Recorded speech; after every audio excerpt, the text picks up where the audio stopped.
ಎತ್ತಿನ ಕಾಲು ಕೆಳಗಿರಿಸಿದ್ರೆ ಒಂದು ಪ್ರಾಣಿ ಹತ್ಯೆ ಆಗ್ತಾ ಇತ್ತಲ್ಲ. ಪ್ರಾಣಿ ಓಲಿ ಮಲಗಿದೆ ನೋಡಿ, ಪ್ರಾಣಿ. ಪ್ರಾಣ ಇರುವುದೆಲ್ಲವೂ ಪ್ರಾಣಿಗಳೇ. ಮನುಷ್ಯನಿಗೆ ತಲೆ ಮೇಲೆ, ಪ್ರಾಣಿಗಳಿಗೆ ತಲೆ ಮುಂದೆ. ಮನುಷ್ಯನಿಗೆ ತಲೆ ಮೇಲೆ ಯಾಕೆ? ಅವನು ಸ್ವಲ್ಪ ಬುದ್ಧಿಜೀವಿ, ಯಾವುದು ಸರಿ ಯಾವುದು ತಪ್ಪು ಎಂದು ಯೋಚಿಸುವಂತ ಯೋಚನಾ ಸಾಮರ್ಥ್ಯ ಪ್ರಾಣಿಗಳಿಗಿಂತ ವಿಶೇಷವಾಗಿ ಮಾನವನಿಗಿದೆ. ಹಾಗಾಗಿ ಪ್ರಾಣ ಇರುವುದೆಲ್ಲವೂ ಪ್ರಾಣಿಗಳೇ. ಅನುಮಾನ ಇಲ್ಲ. ಅವನಿಗೆ ನಾನು ನೋಡಿದ ಎರಡೇ ಮುಖ, ಒಂದು ಅಪ್ಪನದ್ದು ಮತ್ತೊಂದು ಅಣ್ಣನದ್ದು. ಆ ಎರಡು ಮುಖಗಳಿಗಿಂತ ಚಂದನ ಮುಖ ಇವ ಅಂತ ಹೇಳಿದ್ದೇನೆ ನಾನು. ರೂಪವಂತರಲ್ಲಿ ಅತೀ ರೂಪವಂತ ಅಂತ ಹೇಳಿದ್ರೆ ಮನ್ಮಥ, ಜಯಂತ, ವಸಂತ, ನಳಕೂಪರಾದಿಗಳು. ಆದ್ರೆ ಇವನನ್ನು ನೋಡಿದ್ರೆ ಅವರನ್ನೆಲ್ಲ ತಂದೆ ಕಟ್ಟಬೇಕು. ಹಾಗಾದ್ರೆ ನಾವು ಯಾರಾಗಿರಬಹುದು ನೋಡಿದ್ರ? ಗಾಢವಾದ ನಿದ್ರೆಯಲ್ಲಿದ್ದಾರೆ. ನಿದ್ರೆಯಲ್ಲಿ 3 ವಿಧ: ಸ್ವಪ್ನಾವಸ್ಥೆ, ಜಾಗೃತಾವಸ್ಥೆ, ಸುಷುಪ್ತಿ. ಕೆಲವರೆಲ್ಲ ನಿದ್ರೆ ಮಾಡ್ತಾ ಕನಸು ಕಾಣುವಂತ, ಕೆಲವರು ನಿದ್ರೆಯಲ್ಲೂ ಎಚ್ಚರದಿಂದಿರ್ತಾರೆ, ಜಾಗೃತಾವಸ್ಥೆ.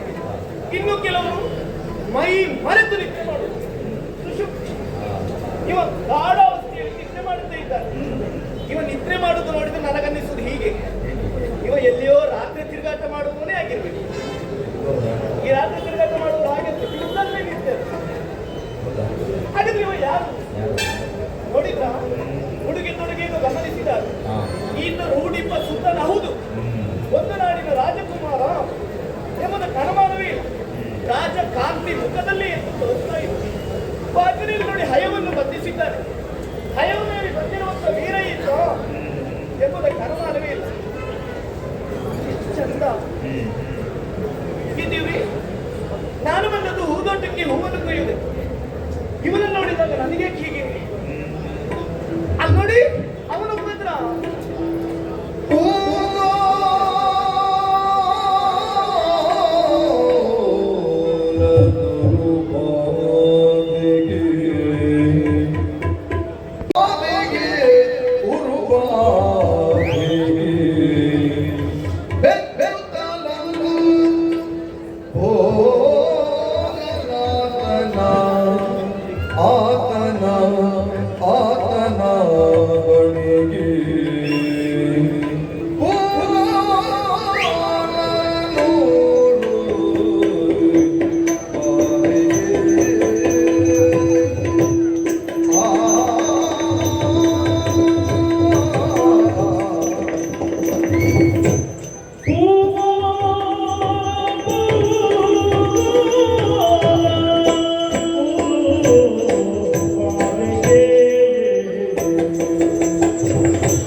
ಬೆಚ್ಚುತ್ತಲನು ಹೋಗಲಾಗ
ನನಗೆ ಮಾತ್ರ ಹೀಗೂ, ನಿಮಗೂ ಹಾಗೆ.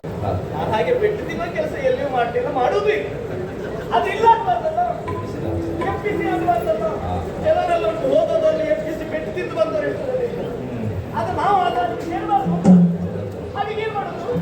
ಇವ ಯಾರು ಅಂತ ನನಗೆ ಗೊತ್ತಿಲ್ಲ, ಇವರ ಹೆಸರು ಏನು ಅಂತ ತಿಳಿದಿಲ್ಲ, ಎಲ್ಲಿಂದ ಬಂದಿದ್ದಾರೆ ಅಂತ ಅರಿವಿಲ್ಲ. ಏನ್ ಮಾಡೋದು?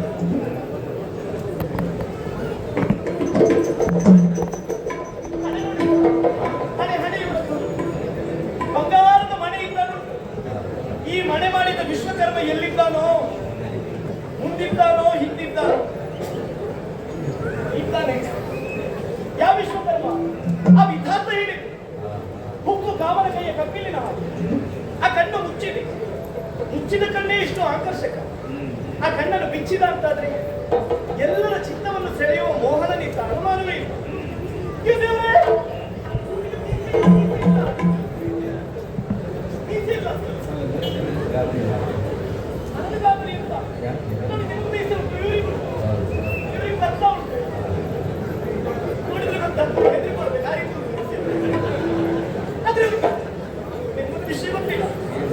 ಪುರುಷರ ಪೌರುಷದ ಪತಾಕೆ ಯಾವ್ದು ಹೇಳಿ? ಮೀಸೆ. ಕೆಲವರೆಲ್ಲ ಒಂದೊಂದು ಕೆಲಸ ಮಾಡ್ತಾ ಮೀಸೆ ಮೇಲೆ ಬೆರಳಾಡಿಸಿ ಹೇಳುವ ಮಾತು ನೋಡ್ಬೇಕು. ನೋಡ ನೋಡ ನಾನು ಮಾಡಿದ ಕೆಲಸ ನೋಡ. ಅಷ್ಟೇ ಅಲ್ಲ, ನನ್ನ ಗೆಳತಿ ಹೇಳಿದ್ದು ಯಾರಿಗೂ ಹೇಳ್ಬೇಡಿ, ಅವಳಿಗೆ ಮದುವೆಯಾಗಿ 2 ಮಕ್ಕಳುಂಟು. ಅವಳು ಹೇಳುದು ಮೊನ್ನೆ ನನ್ನನ್ನು ಕರೆದು, ಏ ವಿಷಯ ಗಂಡಸರ ಚುಂಬನದ ಸವಿ ಹೆಚ್ಚುವುದು ಮೀಸೆ ಚುಚ್ಚಿದಾಗತ್ತೆ. ನೀವು ಪ್ರಯೋಗ ಮಾಡಿ ನೋಡಿ, ಹೊರಗಡೆ ಮಾಡಬೇಡಿ. ಅವಳು ಹೇಳಿದ್ದು, ಅವಳಿಗೆ ಮದುವೆಗೆ 2 ಮಕ್ಕಳು ಉಂಟು. ಇವಳು ಮೀಸೆ ಇಲ್ವಲ್ಲ? ಮೀಸೆ ಇಲ್ಲದಿದ್ರೆ ಮತ್ತೊಂದು ಸುಖ ಇರ್ತದೆ, ಯಾರಿಗೆ ಗೊತ್ತು?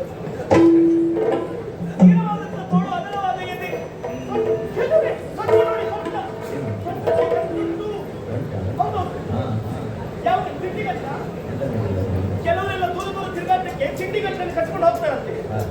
ಇದು ತಿಂಡಿಗಂಟ ಅಲ್ಲವೇ ಅಲ್ಲ, ಗಾಢವಾಗಿ ನಿದ್ರೆ ಮಾಡ್ತಾ ಇದ್ದಾರೆ. ನಿದ್ರೆ ಕಣ್ಣಲ್ಲಿ ಗಂಟು ಉಟ್ಕೊಂಡು ನೋಡು. ಹಾಗಾದ್ರೆ ಈ ಗಂಟಿನಲ್ಲಿ ಏನೋ ಒಂದು ವಿಶೇಷ ಉಂಟು. ಒಂದು ಉತ್ತರ ಮಾಡ್ತೀರಾ, ನೀವು ಕೆಳಗಿಳಿದು ಆ ಗಂಟ ಒಂದು ಬಿಡಿಸಿ ತರ್ತೀರಾ.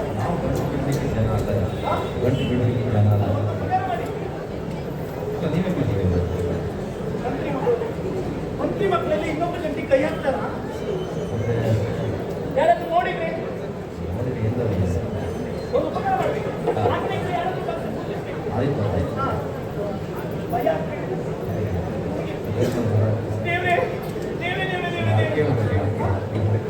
ಅದಕ್ಕೆ ಹೇಳ್ಕೊಳ್ತೇನೆ, ನಾವಿಬ್ರು ಜೊತೆಯಾಗಿ ಸೇರಿಸುವ.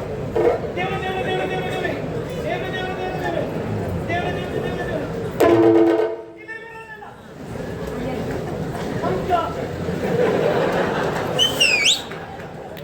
ಮರದಿಂದ ಮರಕ್ಕೆ ಇಲ್ಲೇ ಹಾಕಬೇಕಿತ್ತು. ಮಗನ ಹತ್ತೋಗ್ಲಿಕ್ಕೆ ಅದಕ್ಕೆ ದೇವ್ರ ದೇವ್ರ ದೇವ್ರೆ, ಯಾರತ್ರ ಹೇಳಿ ಆಯ್ತು. ದೇವ್ರ ದೇವ್ರ ದೇವ್ರ ದೇವ್ರೆ, ದೇವ್ರ ದೇವ್ರ ದೇವ್ರೆ.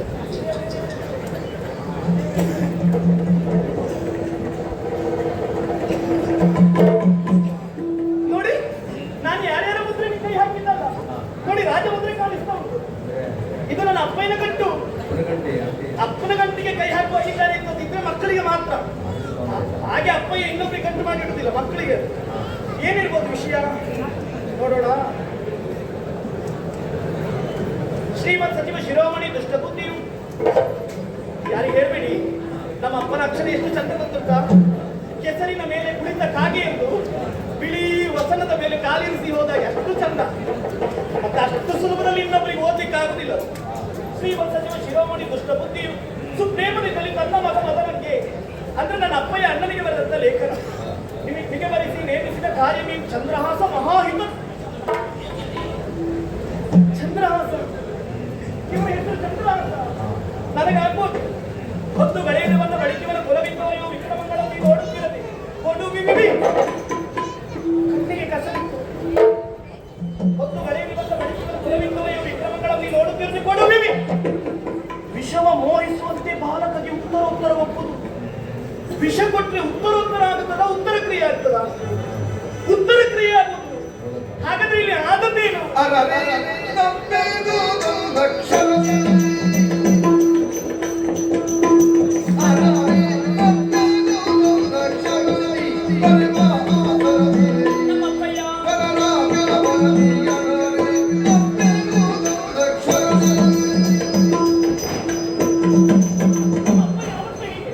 ಹೋಗುದಿದ್ರು ಅವಸರ, ಬರುವುದಿದ್ರು ಅವಸರ, ಮಾತಾಡುವುದಿದ್ರು ಅವಸರ, ಉಂಡು ಮಾಡುವುದಿದ್ರು ಅವಸರ, ನಿಂತು ಮಾಡುವುದಿದ್ರು ಅವಸರ.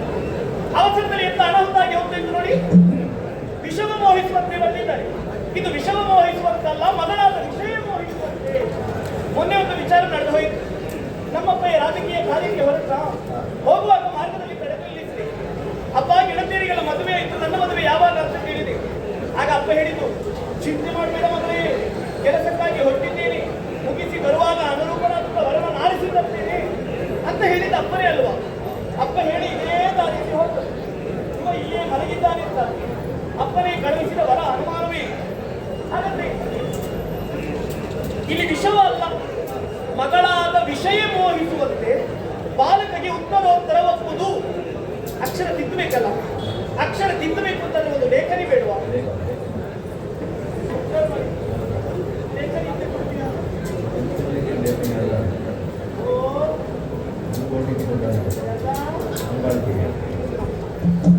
ಹೊಟ್ಟೆ ಕಿಚ್ಚಲಿಕ್ಕೆ ಎಲ್ಲಿಯಾದ್ರೂ ಲೇಖನಿಯಲ್ಲಿ ತಿದ್ದಿದ್ರೆ ನಾನು ಅವನ ಮದುವೆ ಆಗ್ತೇನಲ್ಲ ಅಂತ ನಿಮ್ಗೆ ಹೊಟ್ಟೆ ಕಿಚ್ಚು. ಹೊಟ್ಟೆ ಕಿಚ್ಚು ಹೆಂಗಸರಿಗಲ್ಲ ಗಂಡಸರಿಗೆ ಇರುವುದು, ಗೊತ್ತಾಗುದಿಲ್ಲ ಅಷ್ಟೇ. ನೀವು ಕೊಟ್ಟಿದ್ರೆ ಏನಂತೆ ಲೇಖನಿ ಇಲ್ಲಿ ನೋಡಿ.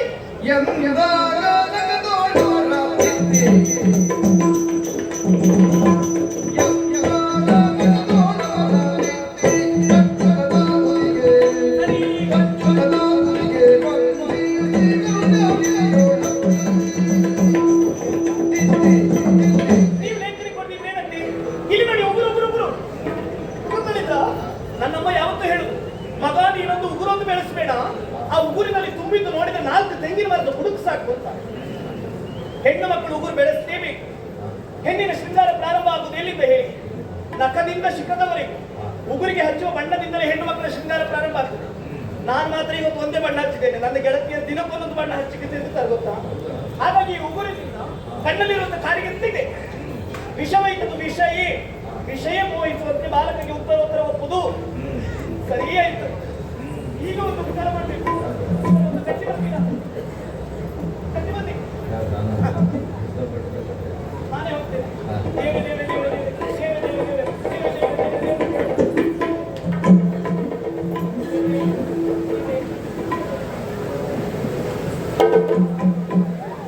ಒಂದು ದೇವಸ್ಥಾನ ಕಟ್ಟಿದಷ್ಟು ಕೆಲಸ ಆಯ್ತು, ಇನ್ನು ಹೆಚ್ಚೊಂದು ನಿಲ್ಲುವುದಲ್ಲ. ಸುಂದರ ತವ ಭಗವೆಂದಿಗೆ ಸುಂದರ ತವ